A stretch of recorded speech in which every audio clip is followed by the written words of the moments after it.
Welcome to Biz Talk. I'm Michelle Vandenberg. Today we'll be discussing the latest UN announcement that India is expected to surpass China as the world's most populous country in the coming days. We'll delve into the implication of this milestone for global demographics and the global economy. Joining me today in the program are Ronald D, professor of the Graduate School in Demography and Economics and Associate Director of Berkeley Center for the Economics and Demography of Aging at the University of California, Berkeley, and also Chen Wei, professor at the Center for Population and Development Studies at Renmin University of China. Thank you so much, guys, for being here on the show today. Professor Li, let's start with you. So the UN predicts that India will soon surpass China as the world's most populous country. What are the implications of this for global demographics and global economy? Well, India and China together make up well more than a third of the world's population. So whatever happens in India and China is helping to define the global demography. For me, what is most important is not this crossing point in the relative sizes of the two, but rather the birth rates. The birth rate in India has been slowly declining for many decades and has finally now arrived at close to 2 births per woman. And in China now, it appears that there are maybe 1.18, slightly less than 1.2 births per woman, something like that. It's almost a full child less. It's almost half of the birth rate in India, and that's going to have profound implications for the demography and for the economies of the two countries as we go forward. As for global power and such, I think the GDP is much more important than the population size, and the GDP of China is several times the GDP of India and still growing strongly. So that's the way I look at that. Yeah, so we'll explore the whole birth rate situation and also how the population change will affect both countries' GDP as well as the global economy. And Professor Chen, what's your take on that? And with India's last consensus in 2011, can we trust this prediction? I think this is just a rough estimate. We need to know clearly about the India population only after the next census. But according to the United Nations, India's, just as Ronald Lee mentioned, India's fertility are steadily, although slowly declining, and roughly around the replacement level now. During the past 2 decades, India economy is also growing quite rapidly at around 5 to 8% annually. And also India has been improving in its education level, although not as fast as China did. But India's female labor participation is much lower than China. So over the last 10 years, according to those socio-economic changes, India fertility is steadily declining. And I think this is just a United Nations estimate of the India's population today is a rough estimate and extrapolation of the past trends. I think is roughly accurate. And Ron, you mentioned about China's birth rate of 1.18, below 1.2. How significant is that? What does that imply? Well, it's very significant because that's what leads to the beginning of population decline in China and the decline in the population of working ages. And so the change in the population growth rate is very important for the economy. And then it also affects the population age distribution. It's the main cause of the population aging that is happening, and it's going to happen very dramatically in the coming decades. So a rapid population growth is a problem for economic development because it means that there has to be a high rate of investment in social infrastructure for the growing population and expenditures for investment in capital for the growing labor force and so on. So there's some advantages to having a slowly growing population, but it will mean that GDP is going to grow substantially more slowly than it otherwise would have because of the slower growth of the workforce. And it will mean that there are very serious pressures on the family and on the public programs for supporting the elderly. The old age dependency ratio, I think, triples between now and 2060, something like that. This is going to be a very serious problem for China going forward. Is that what demographic dividend means? Because we hear that word a lot. What does that exactly mean? And is that applying to China right now? Well, when fertility declines, as began in China back in 1970 or so, there are fewer and children become a smaller proportion of the population, and the proportion of the population in the labor force of working ages begins to rise. The share of the labor force rises in the population, and that gives a boost to the growth rate in per capita income. Mm-hmm. And that boost is called the demographic dividend. Mm-hmm. And that peaked around 1990 in China. And at that point, it was contributing about 2% per year to the growth rate of per capita income or consumption per capita in China, a powerful effect. But then fertility continues to decline and the growth rate of the labor force begins to decline and the demographic dividend weakens. And by 2013, it had ended for China, and now it goes into reverse. So with population aging, the share of the labor force is shrinking, and now it's subtracting about 0.8% per year of per capita income growth in China. I see. In India. Yeah, well, continue, please. Should I say something about India, or do you want to go on? Please continue about India. Yeah, I'm very curious. Okay.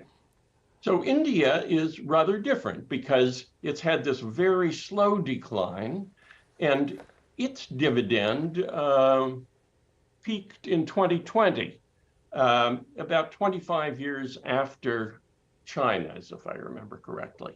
And but it's going to continue positive until 2055, something like that. So it's going to last much longer into the future, whereas China's has already turned negative. But the other side of this is because the changes have been so slow in India, that the dividend was not powerful. It was not as it was in China. At its peak, it contributed less than 1% per year, whereas in China, at its peak, it contributed more than 2% per year. So in China, you had a fast and very big demographic dividend. In India, you had a slow, very long-lasting, but weaker one. So it's a kind of trade-off. And I should say that's what's called the first dividend. There's also something called the second dividend, which is that as fertility falls, then populations invest more in each child. They invest more in education and health and just the well-being of children. And that raises their productivity in the future. And the other thing is that with slow population growth and an aging population, there tends to be an increase in capital per worker. And that also boosts productivity. So this is the second dividend, and it continues, and it doesn't go into reverse like the first one did. And China is still enjoying a second demographic dividend, and it will for some time. Very interesting. Now, Professor Chen, we were trying to explore the relationship between population and economic development. Is there a direct relationship between the two?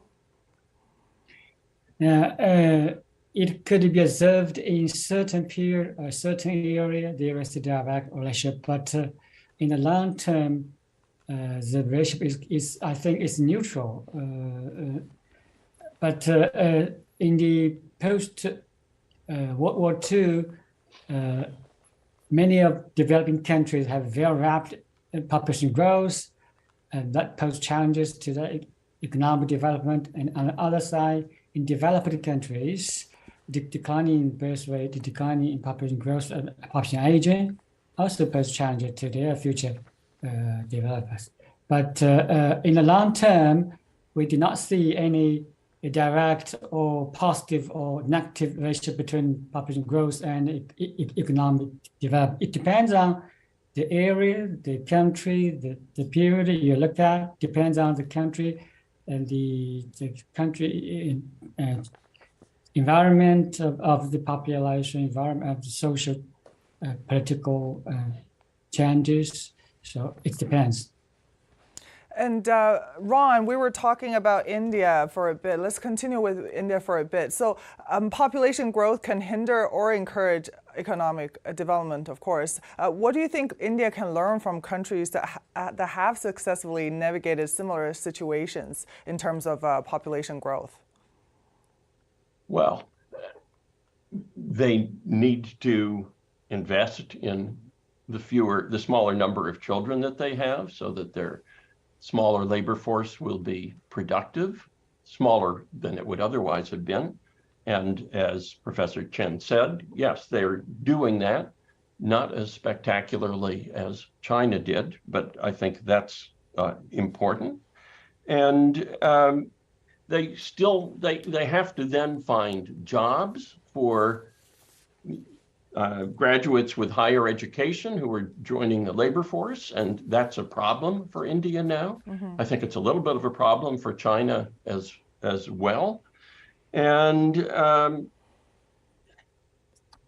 well, I think those are the main things I want to say. India will continue to have a demographic dividend, a relatively mild one, but that does mean labor force is growing, it's increasing share of the population, and that means there also has to be investment to provide for it. Yeah, and Professor Chen, what do you think are the main challenges for India right now? India, in order to reap the demographic dividend, the social economic policy is more important than the population demographic changes actually. So India need to improve policies in health, in education, in gender equality, in labor force participation, particularly for females. These are quite significant differences between China and India. China is growing faster and going ahead, but India a little bit lag behind in those areas, and those are more important in order to reap the demographic dividends, I think. What stage, excuse me, what stage do you think China is in terms of a demographic dividend, Professor Chen? Yes, I think China is having a transition from the first dividend to a second dividend. Okay? So the first dividend is fading now, but shortly there will be a second demographic dividend, as Ronald D suggests. The lower fertility, the longer life expectancy will have in this period, and parents invest more on children and improve their labor productivity of children, and also improve saving rate, and women spend less time investing in children, and we increase their labor participation rate, and China was still heading for the second demographic dividend, I think. And there's no doubt China's population is shrinking, and how will this demographic shift impact the country's economic trajectory? Yes, the total population is shrinking in China. Also, labor force also shrinking more rapidly than the total population. But I think the working population is still very, very large. According to United Nations estimates, right now, the working age population at age 15 to 64 is around 980 million. Okay, mm-hmm. So and by 2035, it will be over 900 million. And by 2050, it's over 800 million.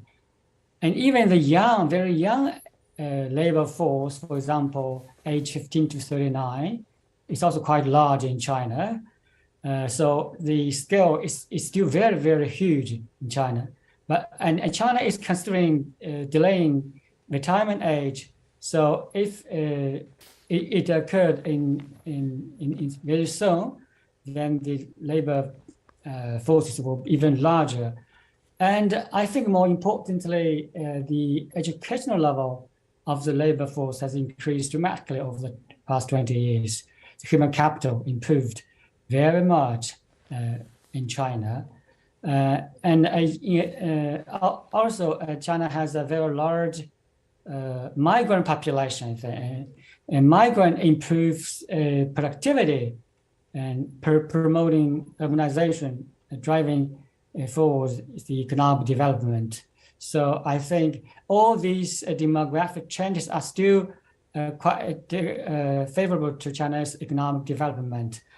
And when we're talking about the challenges to economic development, it's about population aging. Okay, so China has a very rapid aging in the next 20 years, but when you look at the elderly population in the near future, the old people will have much better health, education, or even wealth than the previous old people, and their educational level has much higher, and they have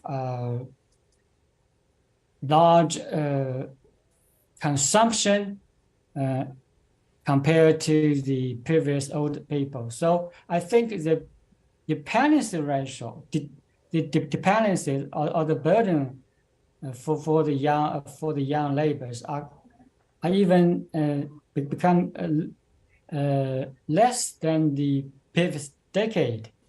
I think this is has a durable opportunities and challenges for China's economic development. Wow, that's very optimistic and very interesting. Ron, how do you think the Chinese government should adapt to this demographic shift and mitigate socioeconomic challenges? Well, I think the changing demography is not the only thing that matters here. And we know that China managed to achieve spectacular annual growth rates in productivity in earlier decades, and they're still quite high now.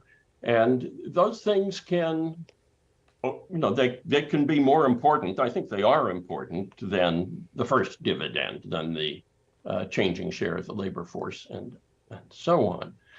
So in that sense, I'm somewhat optimistic, like Professor Chen. Also, there have been some econometric studies of the OECD countries, the Western countries at a certain level of development, and they have found that those countries with higher population aging actually had, other things equal, had higher per capita incomes. There's more going on than just the changing numbers. There are these other things I was talking about, the more capital per worker, more education per child. And it's also found that the older countries adopt new technologies faster to substitute for labor. So all of these things are important. I think they say that the overall resources may not be the big problem. I think the big problem is the institutions and systems and so on that redistribute the income from working age people, well, to children on the one hand, but mostly with population aging to the elderly. And I think that I think the retirement age needs to rise. It needs to rise substantially, but even raising it substantially isn't enough to make the public pension systems sustainable, because the population aging is partly due to longer life, but it's mostly due to this lower fertility and fewer workers. And trying to address that through higher retirement, which I'm very much in favor of later retirement, but I'm afraid it will also take substantial increases in taxation of the working age population or substantial increases in saving by the working age population. Yeah. And I second what Professor Chen was saying, that the current elderly have very low labor productivity because they have low education and less strong health. Nonetheless, I think it's important to start raising the retirement age now so that people get used to the idea, it becomes part of the culture, it becomes accepted, so that when these younger, more highly educated, more productive workers are becoming old themselves, and it will make a big difference if they continue to work, that they're accepting of the idea that they should continue to work. Yeah. And let's hope that I have that's one accepting. more idea, but yeah, please. perhaps. No, continue, Yeah, continue. I'm very intrigued. Continue, please.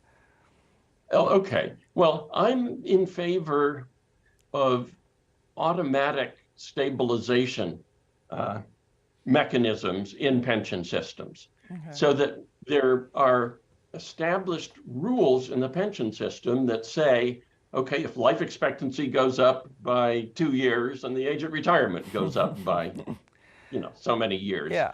And if the birth rate drops, or if the old age dependency goes up, then there has to be further change either in the benefit level or retirement age, and also change in the taxes, the contributions paid by the working age, so that the cost of population aging is shared in a fair way across all generations and doesn't fall just on the workers or just on the elderly. So Sweden and Germany both have introduced systems like this that are now widely imitated. They're not perfect by any means, but I suggest doing that, or at least considering doing it in China, and doing it early, because we see the chaos in Europe and the political turmoil. When you try to raise the retirement age, people hate it. And the US, we did raise it without resistance, and I think it was because we made the decision to raise it 30 years before the increases went into effect. So everyone was expecting it. It didn't affect people who were almost ready to retire at that moment, and so on. So that seems to have worked pretty well. I think it can be done, and I think it would avoid a lot of problems. It's worth considering anyway. So basically, if you spend less time raising children or have less children when you're younger, you work longer when you're older. And well, you could make that. Some people have suggested kind of linking fair, yeah. how many children you have to your retirement age. That would be going a step farther, but that can be considered. Yeah, that's very interesting. Speaking of having children, do you think the low birth rate in China, still needs to be dealt with? Are there things that China can do to boost birth rate? That seems to be something that the country is trying to encourage. Yeah. Third child, well, lots of coupons given now. I and collaborators did an article in which we found that for most countries, a birth rate of on the order of 1.6, 1.7 children per woman gave the highest level of consumption over the lifetime. Below that, well, when you get down as low as China is now, I do think it becomes a bit problematic. But the world doesn't really know yet, because we haven't seen what happens. I guess Spain and Italy are the best examples we have, but we're not there yet. Japan, the oldest country in the world, it's going to get a lot older in the coming decades. We don't know what's going to happen. So I think, yes, my sense is it is too low. It's going to create problems. And what could be done? Well, what I think is the government needs to introduce programs that are highly supportive of families and women's situation. Many kinds of maternity leave guarantee that when you go back, you'll be in the same position that you had, and so on. But I think also you two would know better than I, but my sense is in East Asia, it's been a general problem, and in China as well, that the men are not very involved in the household tasks, providing childcare, cooking, cleaning, and so on. Well, it's not only China, it's not only East Asia, but East Asia may be more so than some other parts of the world. Europe is struggling with this and trying to address it with policy. The US a little bit less so. But I think that's what it's going to take for women to feel like they want to have children, and they can do that and still have the full life that they want. No country has really succeeded in that yet, I would say. Yep. Different countries are trying different things, but I think that's something along those lines. I think what is needed. Yeah, more affordable childcare. Yeah, more affordable childcare, and also less pressure for education definitely would help in China, as we just talked about, right? Parents are putting a lot more efforts into raising each child, so the amount that they have to spend per child is really, really large in China right now. Professor Chen, do you agree with what Ron just said about later retirement and starting that early so that people are not angry about it, when they're applied right away? Yes, I generally agree with that. Because China has the life expectancy is much longer than the retirement age. The China's retirement age is only for female around 50, 55, for male 60, much lower than most of developed countries.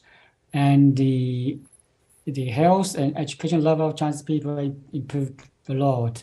So I think the government need to do the retirement age delay in order to addressing the labor shortage or the issue of population aging and the pension and burden. I think I agree with that. And do you think it will be easily applied in China? Is this going to be something? Not easily, because many people want to retire earlier, but still some people want to delay that. So I think and the government trying to do this step by step. I think it needs to be flexible, so target different group of people, different ages of retirement. I think that's maybe better. And China is transitioning from high speed to high quality growth, and is now emphasizing a lot on economic growth quality over quantity. So, does this demographic trend actually support this shift? Are we in a good position right now? I think yes, because high quality growth is largely innovation driven, right? We need to have a larger human capital accumulation. Although the working age population is shrinking in China, if you adjust the labor working age population by human capital, actually the human resources are increasing rather than declining in the next 20, 30 years. And I think these are good, favorable for the economic transition and high quality development in China. And Ron, China aims to upskill its workforce to boost, value added and efficiency. What can China learn from developed countries in this regard? Well, I think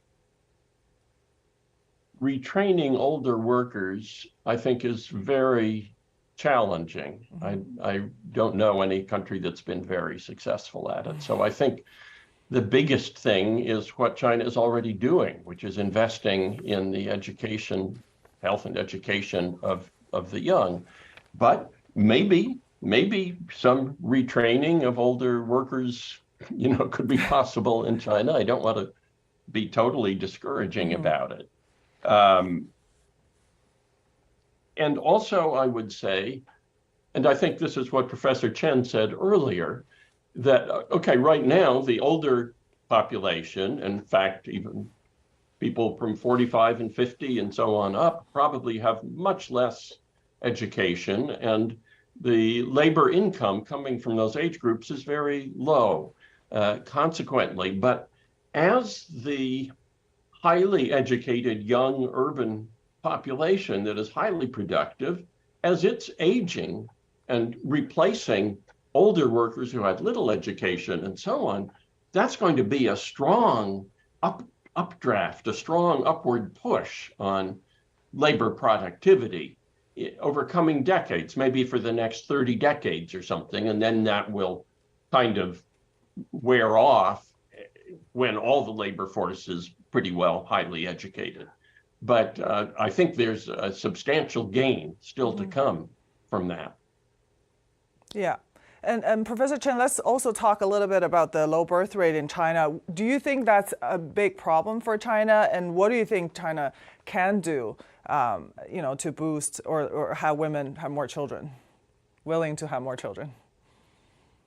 It is a problem in long term because China's fertility is dropping quite rapidly over the past 5 years from 1.8 to 1.1. It's quite rapid because China has been changing rapidly in the educational cost, housing cost, and many of these, and also gender equality and declining labor force participation of females. And those, the economic burden, also the care burden, are the main causes for the lower fertility. And I think what also very important is the marriage delay in China, like some East Asia countries, because most of the births occur within marriage. So when marriage delay will inevitably lead to birth delay or declining fertility. And over the last 20 years, the higher education expansion policy lead to very rapid increase of the female education. Okay, for the young people around 20s, 30s, actually, a female's education level is becoming higher than the males at a young age, and those are the very important reason why fertility declining, marriage rate declining in China. I think China can learn from the experience from other developed countries in both their fertility. For example, there are many policies. We can divide the policies in those developed countries encouraging fertility, like time-dominated. For example, the maternal leave like that. Also money-dominated to give allowance for the childbirth, child care, and also service-dominated for the for child care services provided for under 83, for example. And also important, I think, the even culture of the fertility culture. I think one thing I think important for the very low fertility is the one-child policy in the past 40 years. This policy may have destroyed the high fertility culture, and I think we need to rebuild those culture, valuing more children and valuing more female housework. And in this regard, a comprehensive package of those policies, I think, can only make fertility rising up. Yeah, I like the paternal leave idea a lot.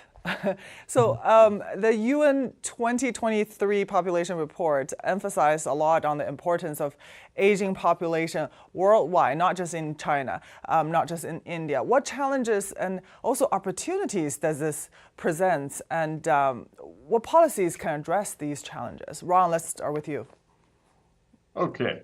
Well, as I said before, the global population growth is going to be about 1% per year lower in coming decades than in the past few decades. That's going to mean GDP growth rates are going to be lower by about 1% than they have been in the past. This is going to be beneficial from an environmental point of view, for sure. GDP is a big driver of environmental impact, global warming, and so on and so forth. So this is going to be helpful in that regard. And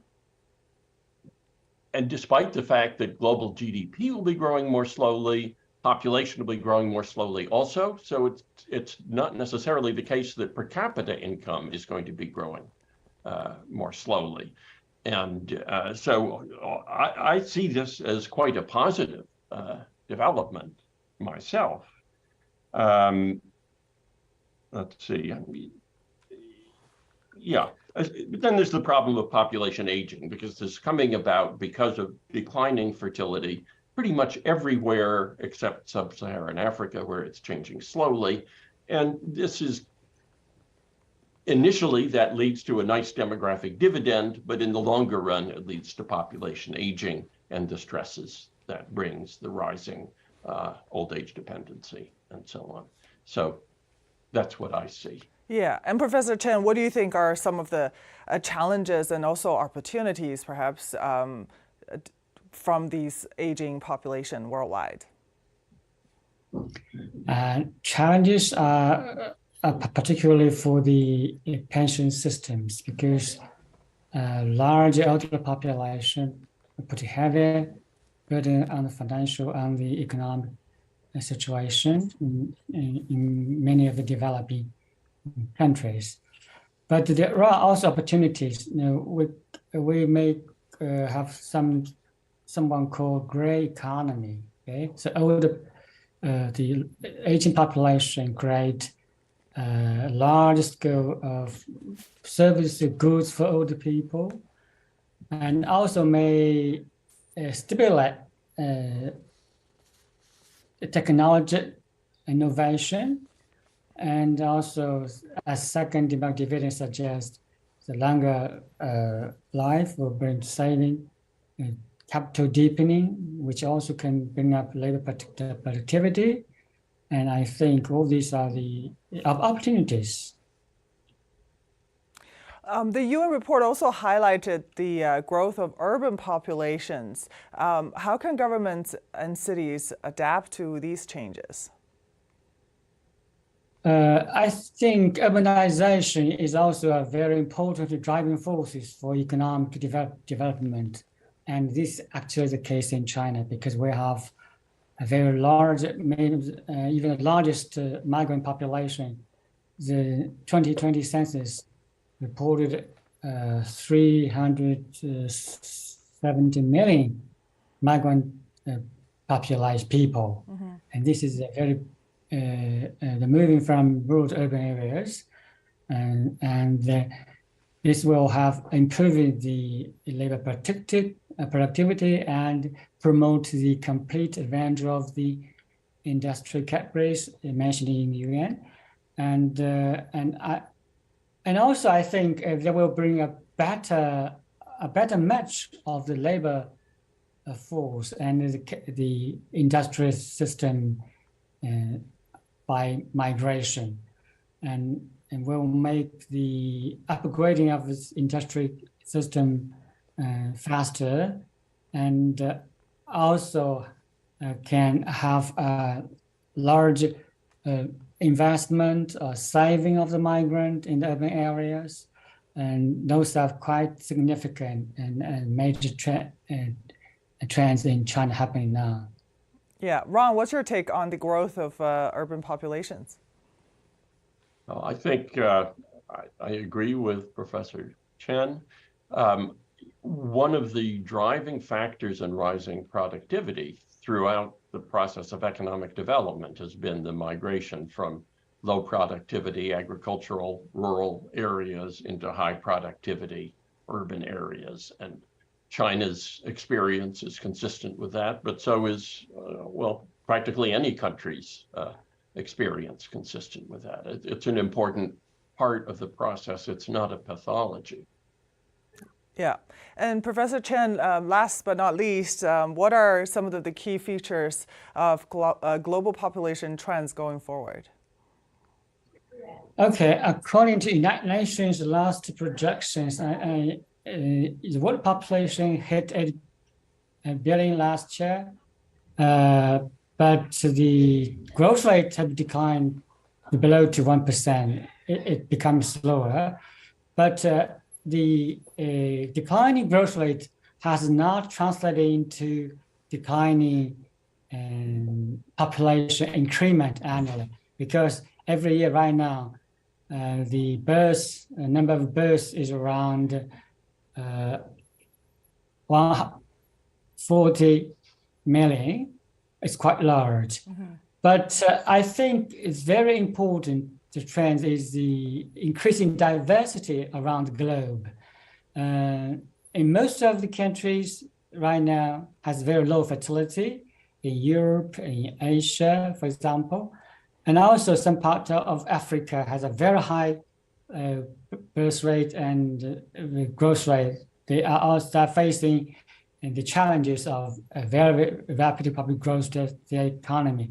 And in the middle, there are people, the countries in the middle of demographic transition, like India, some major developing country. They are having demographic dividend and that fertility declining, and they are also will having population aging. So the world population is still growing until 2080s, lower and slower than previously anticipated, and the world also become more diversified in demographic patterns and trends. Ron, what do you think are some of the major demographic changes worldwide in the coming years? Well, I think life expectancy is going to continue to rise. We've had problems with this in the United States. I hope we get past things like the opioid epidemic and so on. But I think the general global pattern is going to be continuing increase in life expectancy and improving health in older ages. I certainly hope that's true. Fertility is much more puzzling. I have a hunch that fertility will rise somewhat in China and in other parts of East Asia and parts of places where fertility has dropped below 1.5 births per woman. Some of this may be temporary, as Professor Chen was saying, when the age at marriage or the age at childbearing is rising over time, it tends to depress the total fertility rate. And then once it stops rising, then the total fertility rate goes up again. So some of what we're seeing in the low fertility, including in China, is this, which demographers called a tempo effect. And it's transitory, but transitory can still go on for 2 or 3 decades, as it has with the low fertility in Europe. So I'm really not sure. I'm puzzled by the United States, where fertility started dropping about 12 years ago during a global recession. That seemed perfectly understandable, but then it didn't go up again when the recession was over. It's just continued down, and nobody really knows why. And that pattern is happening in other countries as well. You don't understand it, it's hard to really form a good opinion of where it's going to head. So I don't know. Yeah, on the one hand, I think it's good environmentally and so on. On the other hand, there are problems that come with very low fertility. No, there's so So- many reasons behind the low birth rate in China. I can go on forever, but I'm not the one that, I'm not the expert here. So, and we are running out of time. But thank you so much for joining us today. We'll definitely discuss more on this topic later in the coming weeks and months. So as we wrap up our discussion, we have examined the UN's population report for 2023, which highlights the growing importance of aging populations worldwide. We also discussed the challenges and opportunities this trend presents and considered policies that can be put in place to address these challenges. So with a focus on the key features of global population trends and the expected demographic changes in the coming years, we hope our conversation has shed some light on the complexities of global demographics.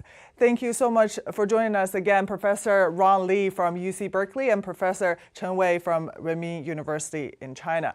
I'm Michelle Vandenberg. Thank you so much, everyone, for watching. See you next time. Thank you. Bye. Thank you. Well, a pleasure talking. Pleasure talking to you. No, I'm learning so Hello. much I think about we're it. very much in agreement.